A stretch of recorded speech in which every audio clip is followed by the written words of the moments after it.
Thums up कर दो यार।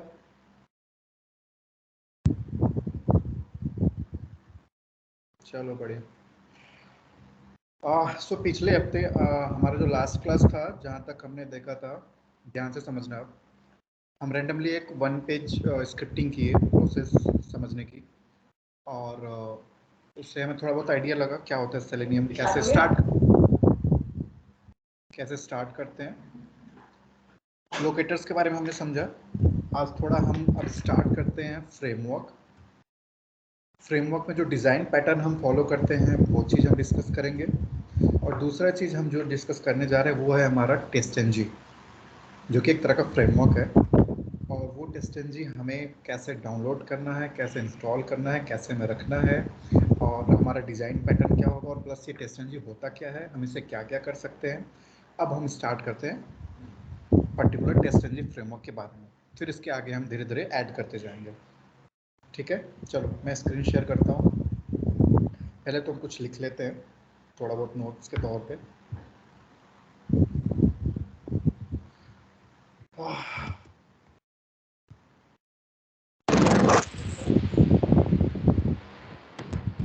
म्यूट कर लो जो भी है प्लीज।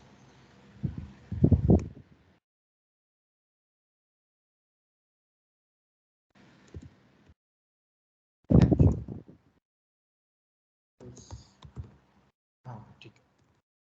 टेस्टएनजी क्या होता है? ये एक फ्रेमवर्क है, इसको हम बोलते हैं test next generation.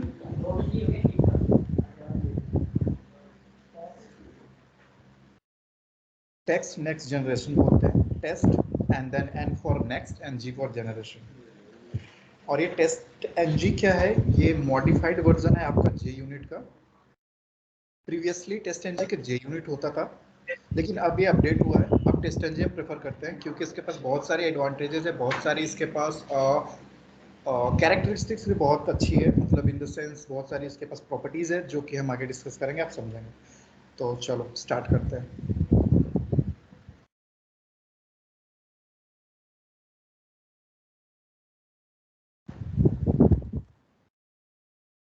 टेस्टएनजी is a next generation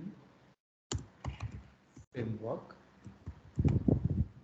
बहुत ही रेयरली कभी कभी आपका टेस्टएनजी का फुल फॉर्म पूछ लेता है, बहुत ही ज़्यादा बेसिक्स चेक करने के लिए, तो वो आप ध्यान रखना। It is inspired by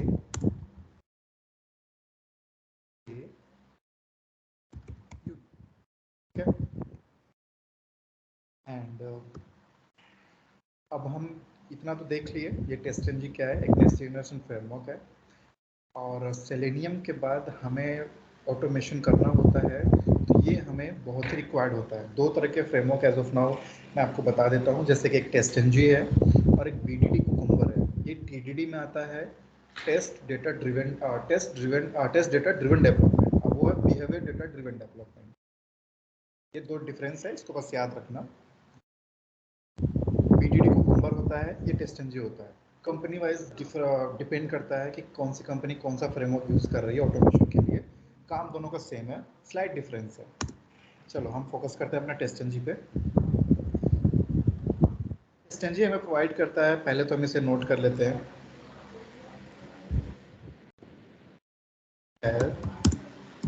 multiple annotations. पहला चीज़ ये आपकी, इसको पॉइंट डाल के आप लिखना चाहो या एक साथ लिखना चाहो वो आपकी इच्छा है। दूसरा पॉइंट हम क्या कर सकते हैं, we can perform parallel testing। Add कर देता हूँ, आप पैरेलल टेस्टिंग और ग्रुप बाय टेस्टिंग भी कह सकते हैं आप। Parallel testing and group by.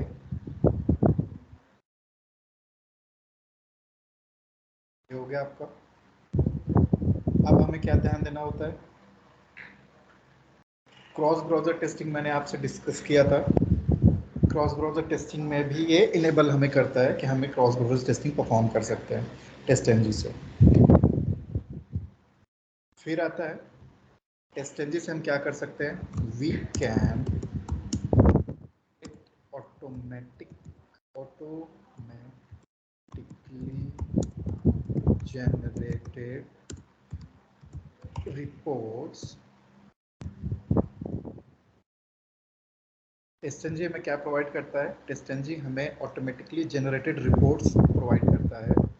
जैसे आप किसी स्क्रिप्ट को रन करते हैं, जैसे आप किसी कोड को रन करते हैं, तो उसके पैरेलली आपका रिपोर्ट जनरेट हो जाता है टेस्टएनजी के हेल्प से। तो वो रिपोर्ट हम डायरेक्टली एक्सेस कर सकते हैं और चेक कर सकते हैं कि हमारा स्टेटस क्या है, वो कोड आपका पास हुआ, वो टेस्ट केस आपका पास हुआ या फेल हुआ। ठीक है, इसका टाइप्स क्या होता है, रिपोर्ट्स किस टाइप के देता है, रिपोर्ट्स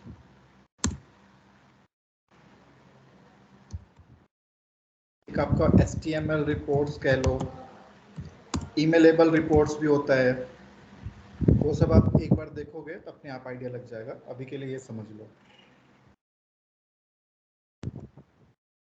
ईमेलेबल रिपोर्ट्स ये हो गया। अब हम बात करते हैं, इसमें लिसनर्स भी होता है। लिसनर्स आप थोड़ा सा हेडिंग डालकर लिख लो, लिसनर्स पूछते हैं कभी कभी, तो इसको आप ध्यान रखो। लिसनर्स क्या है, ये लिसनर्स क्या काम करता है, हेल्प करता है, we can customise our reports.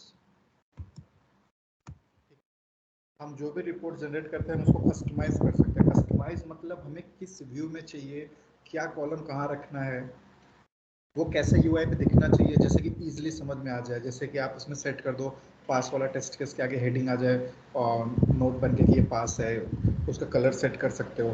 Fail के लिए फेल लिखवा सकते हो उसके आगे, जैसे कोई भी टेस्ट केस है उसके जस्ट आगे आप लिख दो फेल, इन द सेंस कि ये क्या, ये सब क्या चीज़ें हो रही है, ये सब कस्टमाइज कर रहे हैं। एक तरह का जरिया है कस्टमाइज करने का, कस्टमाइज इन द सेंस कि अपने हिसाब से उसको सेट करना। ठीक है, तो लिसनर्स का बहुत सारा यूज़ है, वो हम अभी आगे देखेंगे। लिसनर्स का यूज़ है आपका, जैसे एक तरह का इंटरफेस होता है इसके पास, बहुत सारे लाइक आई टेस्ट रिजल्ट, वो सब हम देखेंगे। तो अभी के लिए ये समझ लो बस। अब आते हैं कि एनोटेशंस, मैंने आपसे बात करी, यहाँ पे एक लाइन आपने नोटिस किया होगा, इट हैज़ मल्टीपल एनोटेशंस। ठीक है, एनोटेशंस क्या है, एनोटेशंस बहुत ही इंपॉर्टेंट है आपका, वो आप नोट करो और उसका सीक्वेंस आप ध्यान रखना। एनोटेशंस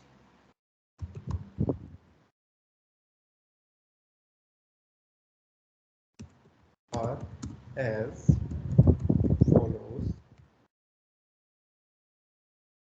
क्या है, सबसे पहले आता है आपका at the rate, before suite, at the rate, before test, at the rate, before us, at the rate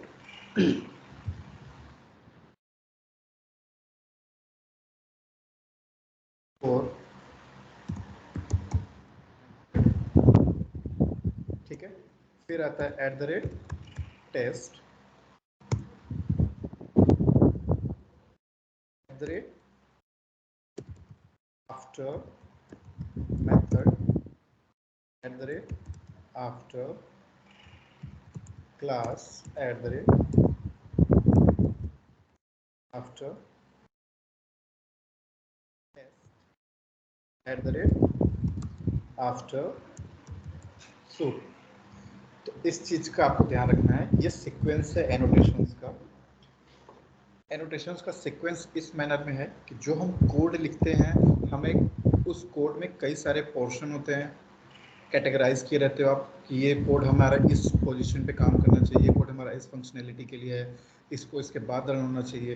तो इस तरह का सिक्वेंशियल ऑर्डर मेंटेन कराने के लिए एक तरह से हम एनोटेशंस का यूज़ करते हैं, और इन्हीं एनोटेशंस के हेल्प से हम कोड रीयूजेबिलिटी का कॉन्सेप्ट भी अचीव करते हैं।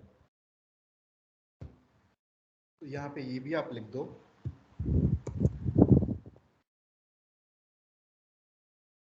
with the help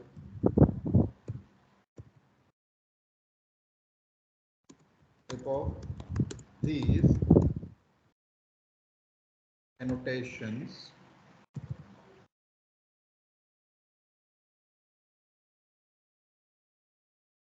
we can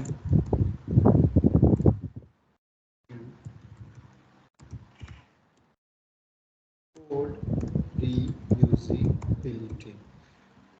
तो ये क्वेश्चन होता है अक्सर कि एनोटेशंस का क्या सीक्वेंस है, कितने एनोटेशंस हैं, एक ऑर्डर क्या है उसका वो बताइए, और एनोटेशन का हम यूज़ क्यों करते हैं वो बताइए। टेस्टएनजी की एक और प्रॉपर्टी है, वो आप यहाँ पे नोट कर लेना। टेस्टएनजी ऊपर है ना मेरे को। हेलो, हाँ हेलो, कौन बताओ क्या हुआ भाई? सर एक बार एनोटेशन दोबारा बता दीजिए। मतलब पूरा इसका सीक्वेंस फिर से जो यहाँ पे नहीं लिखा हुआ। नहीं वो नहीं हाँ सर, एनोटेशन मतलब कहाँ क्या होता है, ये कैसे यूज करते हैं इसमें, ये वाला। अच्छा, एनोटेशंस का यार जैसे कि आप जैसे कोड लिखते हो उसमें बहुत सारे कोड्स अलग अलग फंक्शनैलिटी के लिए होती हैं। आप जैसे कोई एप्लीकेशन यूज़ कर रहे हो, एप्लीकेशन में क्या है कि आपने लॉगिन पेज पे क्लिक किया तो उसके लिए अलग कोड लिखा होगा, फिर लॉगिन के बाद कोई होम पेज आया तो उसका बहुत सारे उस पर चीज़ें हैं, वेब एलिमेंट्स हैं, बहुत सारे एक्शन आप परफॉर्म करो तो उसका कोड अलग लिखा है। तो इन सबको एक सिक्वेंशियल ऑर्डर में आपको रखना पड़ता है कि लॉगिन वाला पेज पहले चलना चाहिए, फिर होम पेज चलना चाहिए, फिर उससे भी पहले ब्राउज़र लॉन्च होना चाहिए। तो इन सब का एक सिक्वेंशियल ऑर्डर ये एनोटेशंस के थ्रू हम अचीव करते हैं कि किसको किस एनोटेशन के थ्रू लिखे, किस कोड को, कि जो कि अपने हिसाब से उस टाइम पीरियड में रन हो। तो ये एनोटेशंस का मतलब है, ये आपका सिक्वेंशियल ऑर्डर है, इसे आप ध्यान रखना और एज इट इज़ ही आपको याद रखना है, इसको सफल मत करिएगा। और एनोटेशंस के लिए मैंने एक लाइन और लिखवा दी, with the help of this annotations we can achieve code reusability. ठीक है, चलो ये तो हो गया आपका टेस्टएनजी और एनोटेशंस। टेस्टएनजी आल्सो प्रोवाइड्स, मैं इसमें पॉइंट ऐड और करा रहा था, .ml file from where we run our scripts। Script in the sense जो भी आप कोड लिखते हैं, ठीक है, उसको हम टेस्ट स्क्रिप्ट बोलते हैं। तो इस चीज़ को आप इस वर्ड का थोड़ा सा फैमिलियर मतलब यूज़ में लाइएगा। ऐसे स्क्रिप्ट से बहुत ज़्यादा कोई ऐसा नहीं है कि ये क्या चीज़ हो गया, ठीक है। We run our test scripts, इसके बहुत सारे यूजेस हैं, वो हम अभी आगे देखेंगे, इतना आपको अभी आना चाहिए। ठीक है, अब हम आते हैं ये तो हो गया आपका टेस्टएनजी और एनोटेशंस और लिसनर। अब हम बात करते हैं page object model design pattern का, जो कि हम फॉलो करते हैं। और ये क्वेश्चन आपका हमेशा रहता है, अक्सर रहता है कि आप कौन सा ऑब्जेक्ट मतलब क्या फॉलो करते हैं, क्या कौन सा डिज़ाइन पैटर्न फॉलो करते हैं। तो आपको बताना है हम पेज ऑब्जेक्ट मॉडल फॉलो करते हैं, डिज़ाइन पैटर्न पे हमें कैसे सर डिजाइनिंग करनी आपकी वॉइस क्लियर नहीं आ रही है सर, थोड़ी सी ना हवा की आवाज आ रही है बहुत। हाँ, हवा की आवाज आ रही है, लग रहा है कूलर चल रहा है। हाँ यार कूलर तो चल रहा है, मुझे 1 मिनट टाइम दो, 1 सेकंड। डिस्टर्बेंस हो रहा है। अब ठीक है? हाँ सर अब यस ठीक है। सर। चलो, तो यहाँ तक उम्मीद है कि आप लोगों को समझ आया होगा, ज़्यादा दिक्कत नहीं हुई होगी। अब हम बात करते हैं आप डिज़ाइन पैटर्न का। तो डिज़ाइन पैटर्न में क्या होता है ना कि जैसे पेज ऑब्जेक्ट मॉडल एक तरह का डिज़ाइन पैटर्न है, इसको हम पेज ऑब्जेक्ट मॉडल, हम शॉर्ट फॉर्म में इसको हम कहते हैं फॉर्म। ठीक है, ये हमारा क्या है, एक तरह का it is a design pattern, ठीक है, which we follow to within our project। ठीक है, इतना क्लियर है। अब हम कहते हैं कि पेज ऑब्जेक्ट मॉडल का फायदा क्या है, यूज क्या है?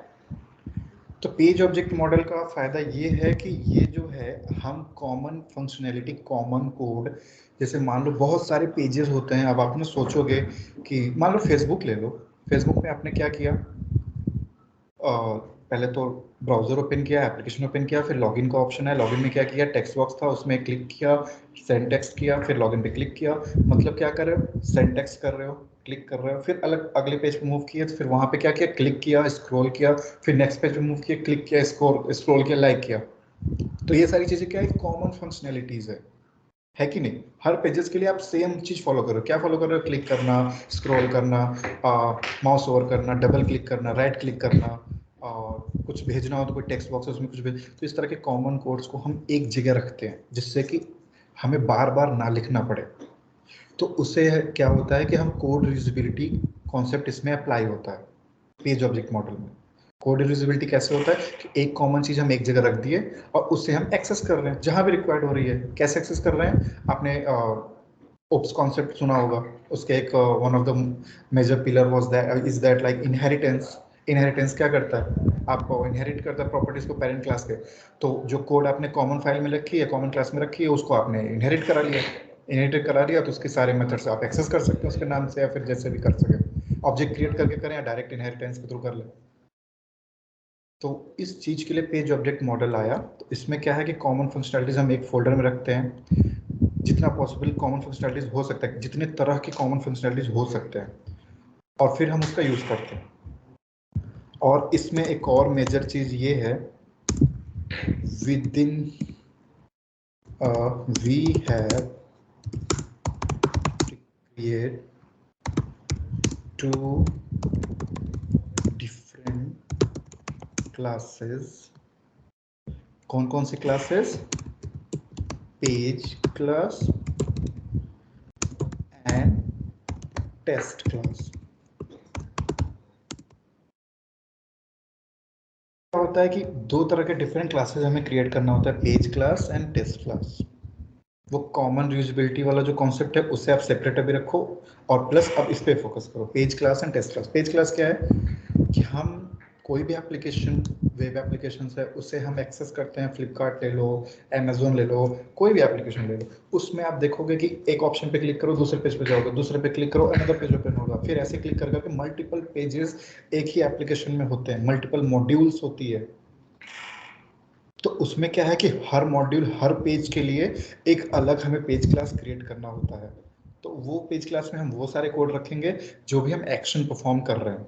मान लो आपके पास फ्लिपकार्ट पे होम पेज आ गया, तो ये होम पेज एक क्लास आप बनाओगे, उसमें जितने वेब एलिमेंट्स है उससे आप उसमें नोट डाउन करोगे लोकेटर्स के थ्रू, और जो भी आपको एक्शन परफॉर्म करना है उन लोकेटर्स पे, उन एलिमेंट्स पे, लाइक क्लिक कराना है, और सिंटेक्स कराना है, स्क्रॉल कराना है, सेलेक्ट करना है, कुछ भी करना, डबल क्लिक करना हो, तो ये सब क्या है कोड, एक एक with in one page of that home page. Like आपने होम पेज क्रिएट कर लिया, होम पेज का क्लास, और उसी के अंदर सारी चीज रखोगे। फिर अनदर पेज पे आप मूव कर रहे हो तो उस पेज का अलग से क्लास क्रिएट करोगे, और फिर सारी चीजें, लोकेटर्स, सारे सारे वेब एलिमेंट वहां स्टोर करोगे, और फिर सारे एक्शन जो भी परफॉर्म कर रहे हो, जो भी मेथड लॉजिक लगा रहे हो, फंक्शन, वो सब उसमें लिखोगे। तो ये हो गया पेज क्लास।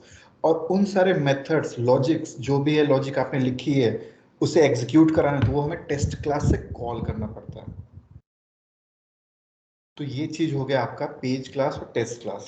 ये दो क्लासेस हमें क्रिएट करनी पड़ती हैं पेज ऑब्जेक्ट मॉडल में। और हाँ, तो ये आपको ध्यान रखना है। और फिर आगे हम और समझाएंगे डॉट एक्सएमएल फाइल जो टेस्टंजी प्रोवाइड करता है, आप देख रहे होगे यहाँ पे। वहाँ पे क्या है कि वहाँ से हम इस टेस्ट क्लास को कॉल करते हैं। फिर पेज क्लास से हमारा कोई मतलब नहीं रह जाता। पेज क्लास में पहले हमने फंक्शंस लिखे इंडिविजुअल पेजेस का, अलग अलग क्लास बना के हर पेज के लिए, और उसे एज इट इज छोड़ दिया। फिर उस पेज क्लास के सारे मेथड्स, सारे क्लासेस, सारे लॉजिक जो भी हमें एग्जीक्यूट कराना है, इस टेस्ट क्लास से कॉल करते हैं। फिर इस टेस्ट क्लास को एग्जीक्यूट करने के लिए हमें डॉट एक्सएमएल फाइल में उसका एक्सेस देना होता है, फिर वहां से हम एग्जीक्यूट करते हैं। तो ये एक तरह से फ्लो है, आप ये समझ लो। आ जाओ अब हम page object model design pattern क्या कैसे क्रिएट होता है वो देख लेते हैं। ये तो हो गया आपका पेज ऑब्जेक्ट मॉडल। तो इसमें क्या है, यहां तक क्लियर है आप लोग को?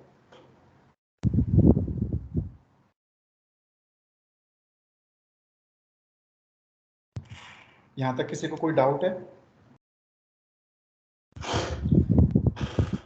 चलो बढ़िया। अभी तो बहुत ज़्यादा कुछ ऐसा नहीं है कि जिसमें आपको डाउट हो, मुझे उम्मीद है। अब हम स्टार्ट करते सर हैं। जी सर, एक चीज पूछनी थी सर, बस सर मेरी हाँ पहली क्लास है, तो सर ऑटोमेशन आज ही से शुरू हुआ है ना सर? हाँ, आप ये कह सकते हो। हाँ, आप अगर यहाँ से भी स्टार्ट करोगे तो फिर भी चीज़ें क्लियर रहेंगी। थोड़ा आपको एफर्ट लगाना पड़ेगा। आप प्रीवियस वीडियोस एक बार आप देख लोगे तो आपके लिए और तो बेनिफिशियल हो जाएगा। कितना प्रीवियस सर, कितने दिन का? अप्रॉक्स 2-3 क्लासेस होंगी। ठीक है सर। हाँ और चलो, अब हम डिज़ाइन पैटर्न की बात करते हैं। तो ये है आपका सबसे पहले, जैसे हम क्या करते हैं, क्रिएट प्रोजेक्ट करते हैं। तो आप समझ लो, आपने एक प्रोजेक्ट नेम दे दिया। प्रोजेक्ट नेम देते हो सबसे पहले, जैसे आपने न्यू फाइल में गए, न्यू ऑप्शन पे गए, क्रिएट प्रोजेक्ट, जावा प्रोजेक्ट आप क्रिएट करते हो तो उसका प्रोजेक्ट नाम नेम देते हो, तो ऐसे उसका एक फाइल क्रिएट हो जाता है। अब उसके अंदर क्या होता है, ये तो हो गया आपका प्रोजेक्ट नेम, ठीक है। अब आपको ध्यान देना है कि उसमें आपने प्रोजेक्ट नेम क्या दिया, जो भी दिया, कुछ भी आप ले सकते हो, रिलेवेंट होना चाहिए आपके उस एप्लीकेशन से जिस पे आप काम करो, जिससे कि सामने वाला पढ़े तो समझ जाए इजिली। उसके अंदर सबसे पहले हमें 2 सोर्स फोल्डर क्रिएट करने पड़ते हैं, SRC main Java and SRC test, ठीक है। ये 2 सोर्स फोल्डर क्रिएट करोगे। आप जैसे ही पहले प्रोजेक्ट क्रिएट करोगे तो वहां पे 2 फोल्डर ऑटोमेटिकली आता है, एक तो SRC आएगा, एक उसके जो लाइब्रेरीज हैं जावा की और JD वो सारी आएंगी, तो उन्हें आप इग्नोर करना, उनका भी वैसे उतना यूज नहीं होगा क्योंकि SRC फोल्डर से हमें एक्सेस नहीं करना है। हम अपना सेल्फ क्रिएट करेंगे 2 अलग अलग सोर्स फोल्डर्स, तो एक SRC मेन जावा, SRC टेस्ट जावा। अब इस SRC मेन जावा में हमें एक तरह का सोर्स फोल्डर है, मल्टीपल पैकेजेस क्रिएट करने हैं। और पैकेजेस किस लिए है, वो कॉमन फंक्शनैलिटी स्टोर करने के लिए, और कॉमन फंक्शनैलिटी कई डिफरेंट टर्म्स में होती है, तो वो चीज अब हम समझेंगे। आपके पास पैकेज क्रिएट होगा एप्लीकेशन, आप यूटिलिटी कह लें, ऐसे ही आपके पास दूसरा पैकेज, ये क्या है, पैकेज है, किसके अंदर है, SRC मेन जावा, ये सोर्स फोल्डर है, ये पैकेज है। अभी हमने क्लास कहीं क्रिएट नहीं की, पैकेज का नाम दे रहे हैं। फिर आप समझ लो base library, in the same way आपके पास आता है एक्सेल यूटिलिटी, फिर आता है आपके पास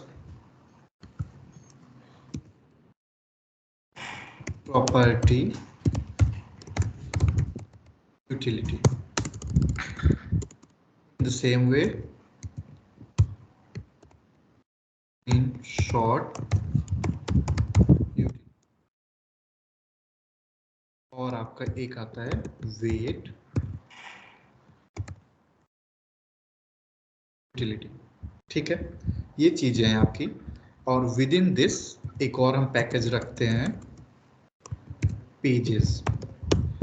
पेजेस मतलब ये पैकेज हमें क्या स्टोर कराएगा, पेज क्लासेस, ठीक है।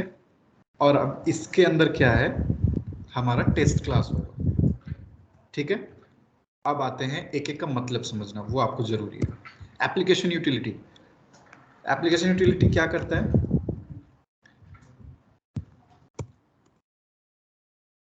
सारे फंक्शनैलिटी जो कि मल्टीपल एप्लीकेशन में आपको लगे कि सेम है। क्या सेम होता है, आप इतने सारे एप्लीकेशन यूज करते हो, बहुत सारे, तो रेंडमली आप क्या परफॉर्म करते हो, आपने उसका एप्लीकेशन ओपन किया, क्लिक किया उस एप्लीकेशन पे, या फिर आप ब्राउजर पे कर रहे हो तो आपने ब्राउजर URL भेजा, और उसके बाद इंटर किया, इंटर में क्या हुआ, आपने बटन क्लिक की, फिर उसके बाद क्या हुआ, URL ओपन हुआ, फिर होम पेज आया, लॉगिन पेज आया इन द केस, फिर उसमें क्या हुआ कि आपने यूजर ID पासवर्ड डाला। तो ये क्या है आपको लग रहा है, एक कॉमन फंक्शनैलिटीज है, आप क्लिक कर रहे हो, टेक्स्ट सेंड टेक्स्ट कर रहे हो, फिर सबमिट बटन पे क्लिक कर रहे हो, लॉगिन बटन पे क्लिक कर रहे हो, फिर आप अनदर पेज पे मूव कर रहे हो, वहां पे आप परफॉर्म कर रहे हो एनीथिंग, एनी एक्शन, एक्शन आप समझ रहे हो मेरे कहने का मतलब, आप इमेजिन करो कि आप एप्लीकेशन यूज करते हो, मल्टीपल एप्लीकेशन आप यूज करते हो, उसमें क्या क्या एक्शन परफॉर्म करते हो जो आपको लग रहा है कि कॉमनली होता है। तो वो सारा कोड हम इस पैकेज में रख देंगे, एप्लीकेशन यूटिलिटी पैकेज। एक क्लास क्रिएट करेंगे, उस क्लास में हम ऐसे डायरेक्ट इस पैकेज में नहीं रख सकते, हमें इस पैकेज के अंदर एक क्लास क्रिएट करनी होगी, ठीक है।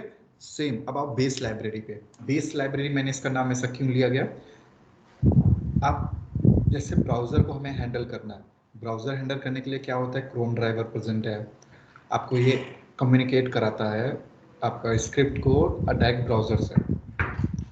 तो आपके पास क्रोम ड्राइवर है, फायरफॉक्स ड्राइवर है, एज ड्राइवर है, इतने सारे ड्राइवर्स हैं। आप किसी एप्लीकेशन को एक्सेस करते हो, किसी पेज पे मूव करते हो, उस पर बहुत सारे एक्शन परफॉर्म कर रहे हो, वो सब किसके हेल्प से हो रहा है, ड्राइवर की हेल्प से हो रहा है। तो वो सारे जो ड्राइवर रिलेटेड कोड्स होते हैं हम ये बेस लाइब्रेरी में रखते हैं, तो इसलिए हमने ये पैकेज क्रिएट किया। और इस बेस लाइब्रेरी में हम वो वेरिएबल्स भी सेट करते हैं जो हमें ग्लोबली डिफाइन करना होता है, जिसका हम डिफरेंट क्लासेस में एक्सेस करते हैं, यूज़ करते हैं, मल्टीपल मेथड्स के अंदर एक्सेस करते हैं, यूज़ करते हैं। तो उन सारे वेरिएबल्स को भी हमें ग्लोबली डिफाइन करने के लिए बेस लाइब्रेरी में रखना होता है। अब एक्सेल यूटिलिटी के नाम से आपको लग रहा होगा कि डेटा हमारा कहीं से, हमने बताया था कि डेटा हमें फेच करना होता है, जैसे आपकी स्क्रिप्ट है, आपका जैसे एप्लीकेशन है, वहाँ से आपको कोई प्री रिक्विजिट टेस्ट डेटा भेजना है जो आपको पहले से दिया गया है कि आपको ये डेटा भेज के वहाँ फिल करना है, इस डेटा को यूज़ करना है, तो हम कहीं स्टोर करते हैं। स्टोर कहाँ कर सकते हैं, या तो एक्सेल में करो या प्रॉपर्टी फाइल में करो। प्रॉपर्टी फाइल में करोगे तो उसके लिए की वैल्यू पेयर में रखना पड़ेगा, एक्सेल में करोगे तो उसको आपको विद इन कॉलम्स एंड रोज होता है, आप जानते हैं, उसमें आपको रखना होगा। तो अब हमें रख लिया हमने, पर हमें उसे एक्सेस भी करना है, और एक्सेस कैसे करना है, कोड के थ्रू करना है। हमें मैनुअली तो जाना नहीं है कि वहाँ से कॉपी मारा, फिर अपने कोड में गया पेस्ट किया, फिर अपने एप्लीकेशन में गया पेस्ट किया, एग्जीक्यूट किया, नहीं। तो हमें फेच करना होता है, कहाँ से, एक्सेल से डेटा फेच करना होता है, प्रॉपर्टी फाइल से डेटा फेच करना होता है। तो एक्सेल यूटिलिटी से आपको समझ में आ गया होगा कि हम वो कोड जो कॉमनली यूज करेंगे एक्सेल से डेटा फेच करने के लिए। Hi sir. Hi sir. हाँ बोलो भाई, कौन है? हेमेंद्र। हाँ क्या इशू है? हाँ सर, वो कोड हो गया था, आप एक बार देख लेंगे। यही यही चाहिए था क्या? हेमेंद्र तुमने अभी जस्ट ज्वाइन किया क्या? हाँ यस सर। तो आपको ऐसा नहीं लगा कि बीच में क्लास में इंटरप्ट नहीं करना चाहिए अगर कुछ चीजें चल रही हो तो? नहीं सर, मुझे लगा अभी स्टार्ट हुई है। ओके। नॉर्मली 9-10 पे स्टार्ट होती है ना, मैं थोड़ा ग्रुप में? वर्कआउट करके आ। नहीं वो अच्छी बात है, आपने मैसेज पढ़ा था ग्रुप में? नहीं, मैंने सीधा लॉग इन किया है अभी। हाँ इसलिए मैंने डायरेक्ट ड्रॉप कर दिया था मैसेज यार, कि किसी को दिक्कत ना हो, क्योंकि मुझे थोड़ा कुछ काम था, इसलिए मैंने 15 मिनट पहले स्टार्ट कर दिया, जिससे मैं काफ़ी कुछ आपको दे जाऊँ और आपका टाइम यूटिलाइज हो जाए। चलो कोई नहीं, वीडियो तो रिकॉर्डिंग में है। Okay sir, thank you. हाँ प्लीज़ उसको एक्सेस गो थ्रू करना, और प्लस जहाँ से भी कंटिन्यू कर रहे हैं वो एक बार देख लो, ओके। फिर कोड भी देख लेंगे, कोई मसला नहीं। चलो, तो हम बात कर रहे थे, हाँ ये जो पैकेजेस क्रिएट किए इनके बारे में। अब मैंने बोला नेमिंग कन्वेंशन आपको इतना परफेक्ट रखना है कि चीज़ें वो सामने वाला देख के समझ जाए कि ये क्या कर रहा है, इसमें क्या चीज़ हो सकता है। क्योंकि जाहिर सी बात है, आप किसी प्रोजेक्ट में किसी कंपनी में, तो जरूरी थोड़ी नहीं कि लाइफ टाइम के लिए आप वहीं पे हो। आपने कहीं अच्छी अपॉर्चुनिटीज मिली, आपको लगा कि आपके पास एक्सपीरियंस अच्छा हो गया तो आपने स्विच मार दिए, तो पिछला बंदा जो आपके यहाँ पे आएगा वो कैसे समझेगा उन चीज़ों को? वो कैसे जानेगा कि भाई यहाँ पे क्या रखा है, इसका क्या मतलब हुआ? आप उसको केटी भी देंगे, आप नॉलेज ट्रांसफर भी करेंगे, तो आप भी ऐसा नेमिंग कन्वेंशन रखोगे जिससे हाँ लगेगा कि आप भी समझ पा रहे हो और फटाफट सामने वाला भी समझ पा रहा है। तो इस तरह से हमें इसमें पैकेजेस का नाम रखा है, और उसका मैं एक एक करके आपको मतलब भी समझा रहा हूँ, और आपको भी ऐसा ही करना है। अब बात आ रही है स्क्रीनशॉट यूटिलिटी की। तो आप अगर मैनुअल टेस्टिंग किए होगे तो आपको बताया गया होगा कि एक्सपेक्टेड और एक्चुअल अगर मैच नहीं करता है तो वो स्टेटस क्या होता है, फेल हो जाता है, और वो एक तरह का बग होता है।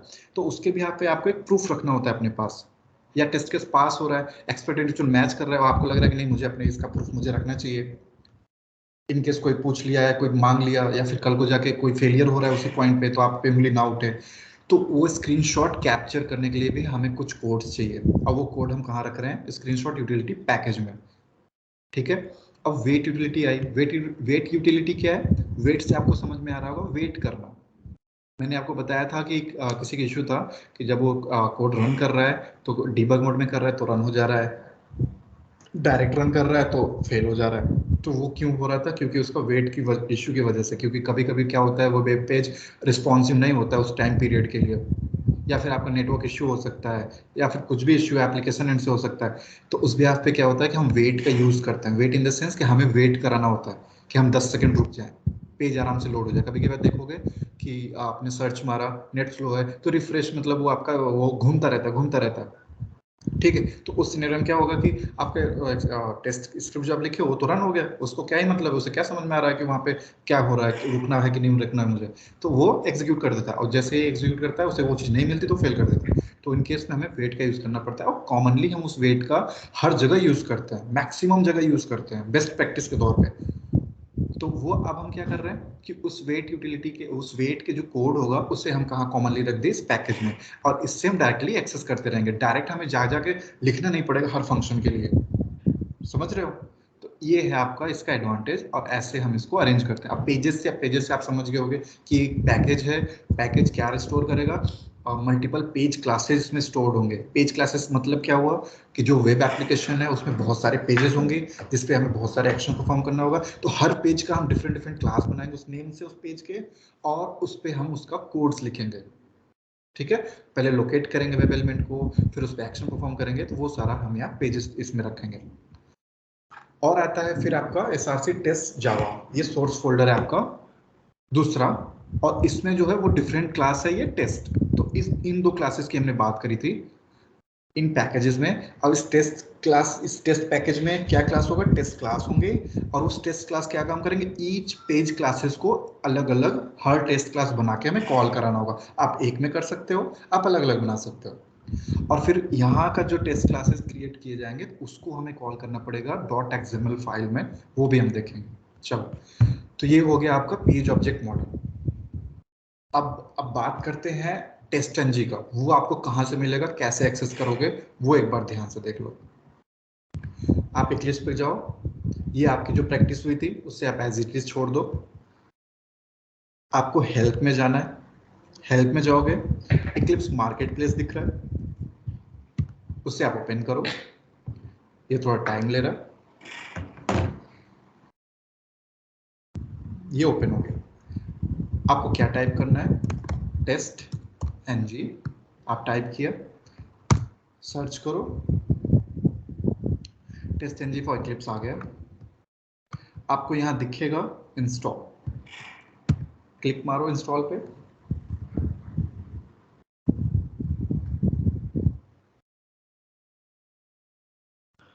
सर ये डेमो प्रोजेक्ट भेज देंगे क्या एक बार ग्रुप पे?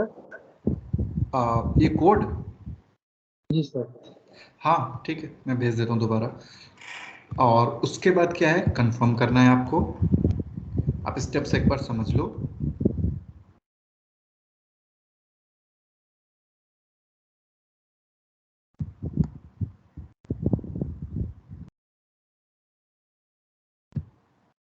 फिनिश हुआ, फिनिश होते ही आपके पास ये पॉपअप होगा, do you trust unassigned content of unknown origin.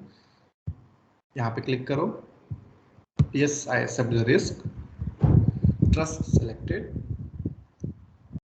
आपका सॉफ्टवेयर डाउनलोड है, ये रीस्टार्ट के लिए मांग रहा है, आप इसे रीस्टार्ट करो।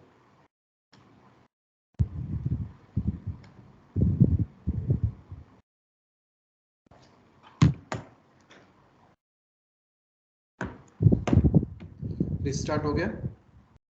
अब दोबारा आप जाके यहाँ से चेक करोगे तो वहाँ पे देखो कंफर्मेशन के लिए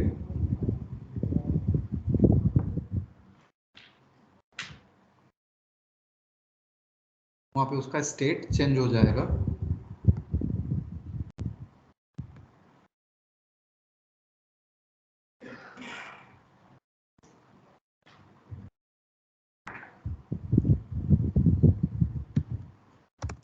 टेस्ट एनजी इंटर किया,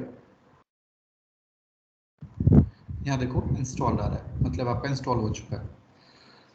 कट कर दिया हमने। अब आप क्या करो, सबसे पहले प्रोजेक्ट का नेम क्रिएट करो। चलो प्रोजेक्ट का नेम क्रिएट करते हैं। फाइल में गए, न्यू जावा प्रोजेक्ट,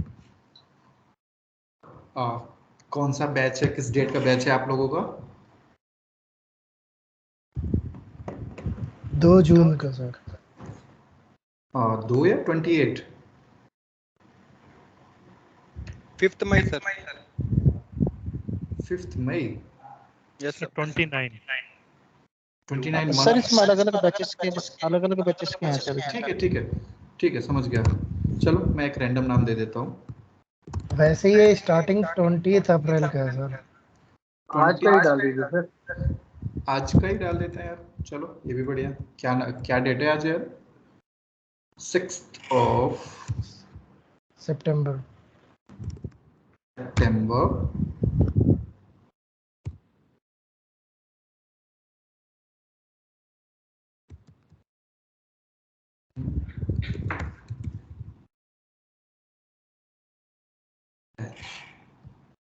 ठीक है, ये चलो कर दिया हमने। यहाँ पे चेक कर लो, फिनिश कर दो। ये आपका हो गया।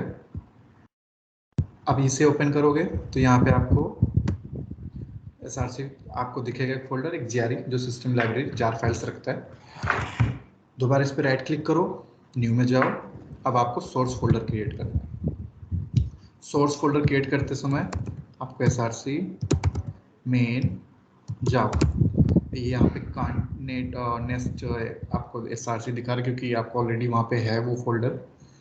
इस पे आपको क्लिक करना है, वो चला जाएगा और आपको एक क्रिएट कर देगा। फिर आपको अनदर क्रिएट करना है, सोर्स फोल्डर SRC टेस्ट जावा। आप इस पे क्लिक करो, फिनिश करो, ये क्रिएट हो गया। अब ये तो सोर्स फोल्डर हो गया। अब इसके अंदर मैंने क्या बताया था, पैकेजेस आपको अपने हिसाब से नेमिंग कन्वेंशन देखना है, क्या पैकेज किसको कंट्रोल स्टोर कर रहा है। तो अब आप एप्लीकेशन यूटिलिटी, आप नेमिंग कन्वेंशन कैपिटल्स और स्मॉल बोथ रख सकते हैं, इसमें कोई इश्यू नहीं है। हम स्मॉल लेके चल रहे हैं। क्रिएट हो गया। इसी तरह से अदर पैकेजेस नेम के हिसाब से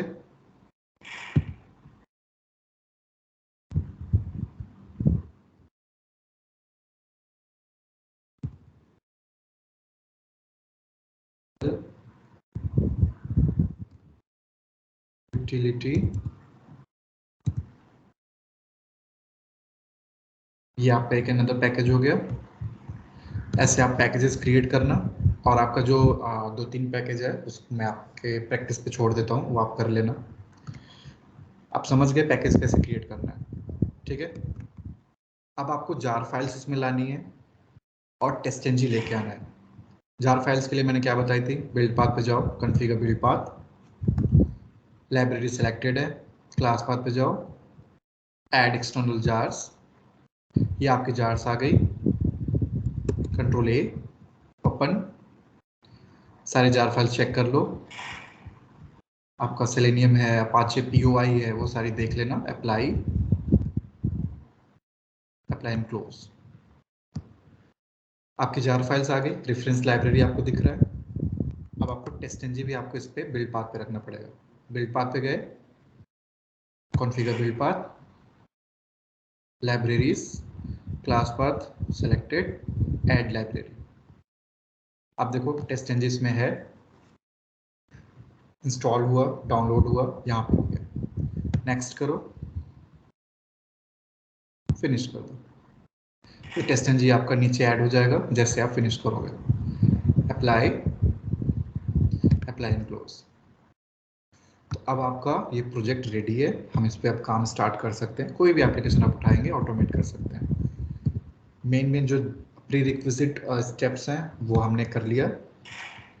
page object model design pattern follow कर लिया। अभी मैं जो छोड़ रहा हूँ आपके लिए, वो आप अपना एक टास्क समझो, उसे ज़रूर क्रिएट करना और कंप्लीट करना, या पूरा इनिशियल से ही करोगे, वीडियो देखना दोबारा अगर नहीं समझ में आया हो, और उसको कंप्लीट कर लेना, उसको पेंडिंग मत छोड़ना।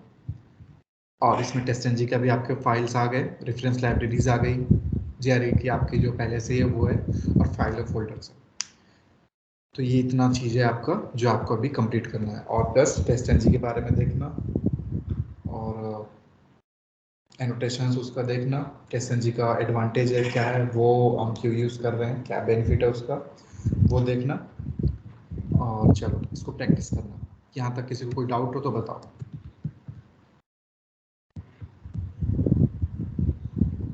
सर ये जो आपने चीजें करी, ये क्या कहते हैं टेस्ट एनजी, आपके पास पहले से मतलब टेस्ट एनजी वाला तो आपने अभी बताया था, हाँ, और ये जो आपने लाइब्रेरी एक और स्टेप किया था सर, क्या आप उस विंडो पे आ जाएंगे एक बार? बस एक सेकंड देना, मैं कुछ कोड भेज दूँ।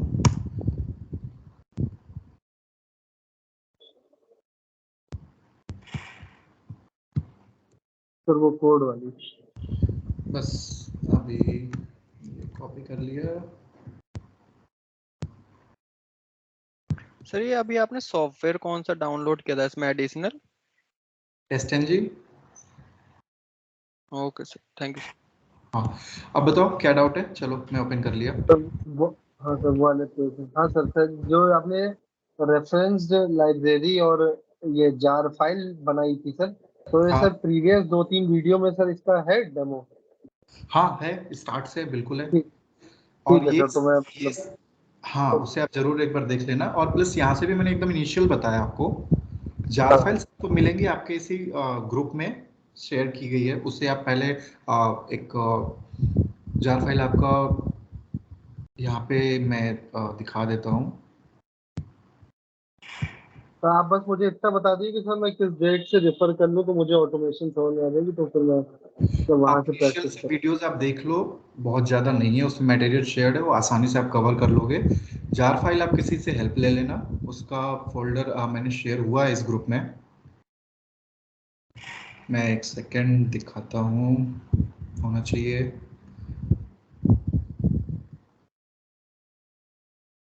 ये, तो इसको आप डाउनलोड करना, इससे जार फाइल आप अनजिप करना, ये जिप फोल्डर में है, ठीक है। ठीक है सर। और अनजिप करके उसको जैसे मैंने स्टेप बताया एकदम वैसे हुआ आप फॉलो करोगे, आपका प्रोसेस हो जाएगा। चलो ठीक है इतना सर। प्रैक्टिस करो, अब कल मिलते हैं दोबारा। आपने हेलो सर। हाँ, हेलो। हाँ सर, मेरा क्वेश्चन था, हाँ बताओ। सर कितना सिलेबस रह गया है कवर करने के लिए, मतलब ऑटोमेशन में कितना है? ऑटोमेशन ज़्यादा तो नहीं है यार, लेकिन अगर आप सही से देखो तो विद इन अ मंथ आप इजीली कवर कर लोगे, और इस स्टेट में पहुंच जाओगे कि आप क्वेश्चन इंटरव्यू फेस कर सकोगे और काम स्टार्ट भी कर सकोगे। तो हमारी हफ्ते में 4 क्लासेस होती हैं, तो विद इन अ हाँ, मंथ कवर कर पाएंगे? जरूर कर लेंगे, नहीं होता है तो हम एक्सटेंड भी कर लेंगे। कोई जल्दीबाजी नहीं है, हमें चीज़ें अच्छे से सीखनी है जिससे कि हमें आगे चल के दिक्कत ना हो। समझ रहे हो ना? ये सर, एक बार सिलेबस डाल मतलब टॉपिक्स डाल देते तो बढ़िया रहता। ठीक है, मैं शेयर करा दूंगा कल बैच स्टार्ट होने से पहले। और कल की टाइमिंग हम 9 बजे की रखते हैं, ठीक है। सर मैं जी स्क्रीन शेयर करूँ क्या 30 सेकंड के लिए? करो, जल्दी करो। Thank you sir. शो हो रही है सर? एक सेकेंड। हाँ, मैं रन कर रहा हूँ सर।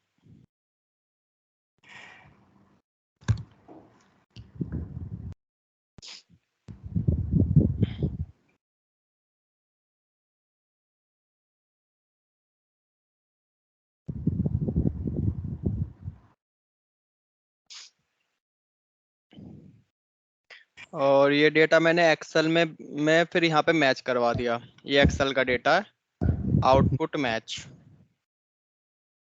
और एक्सेल की फाइल ये रही यहाँ पे, test case example practice set 1।